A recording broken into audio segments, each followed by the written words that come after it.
سيلفي. انا براهن على الشباب المصريين على الموهبه بتاعتهم. اوكي. وزي ما قال سياده الرئيس في الخطاب بتاعه الكبير، لازم يفضل كبير. بالظبط. فاحنا هنفضل كبار وهنفضل رواد حتى في الفن بتاعنا. انا ليا بس رجاء خاص بالمناسبه، طلب من حضرتك او من خلال حضرتك اطلبه للسياده وزير الداخليه وسياده وزير الاثار.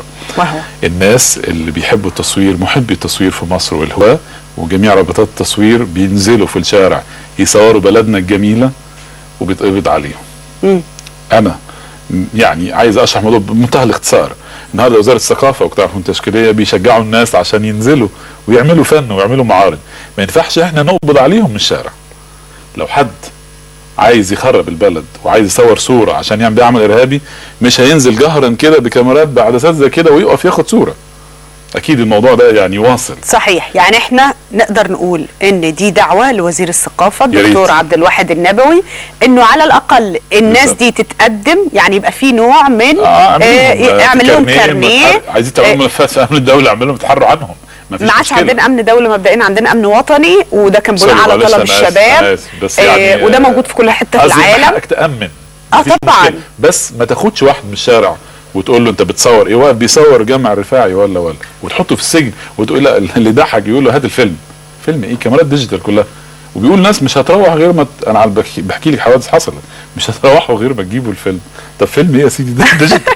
ما ده معناه ان احنا عايزين نعمل ورك شوب للناس دي عشان تعرف. طبعا عشان يعرفوا التقنيات الحديثه اللي الناس بتشتغل بيها، عشان ما يقولوش هات الفيلم. يقول له هات تبني حضرتك المبادره دي، وانا موافق اعملها مجانا للساده ضباط الشرطه او الجهات اللي جوه مسؤوله عن الكلام ده، وعشان كلنا نتكلم لغه واحده. ممكن حضرتك تتبني المبادره دي؟ انا بوجهها، لان احنا الحقيقه وقتنا يعني عملنا اوفر، واحتمال يعني معلش احصل لي حاجات. احنا بنوجه هذه الدعوه لوزير الثقافه ووزير الداخليه، انه زي ما الرئيس قدم نفسه كنموذج في السيلفي بتاع الشباب في القمه الاقتصاديه في شرم الشيخ، بنتمنى كمان على باقي الوزراء انهم يدخلوا على يعني ايقاع السرعه دي. مش كل من حمل كاميرا هو جزء ما من منظومه تآمريه ضد الوطن. أكيد. وعلى الاقل احنا محتاجين ننظم الحكايه. لو التصوير بشكل عام في مصر مش هيبقى مسموح، يبقى له ترخيص ما ويبقى له قواعد، واللي عايز يمارس هذه المهنه يروح يعملها وببساطه ويسر.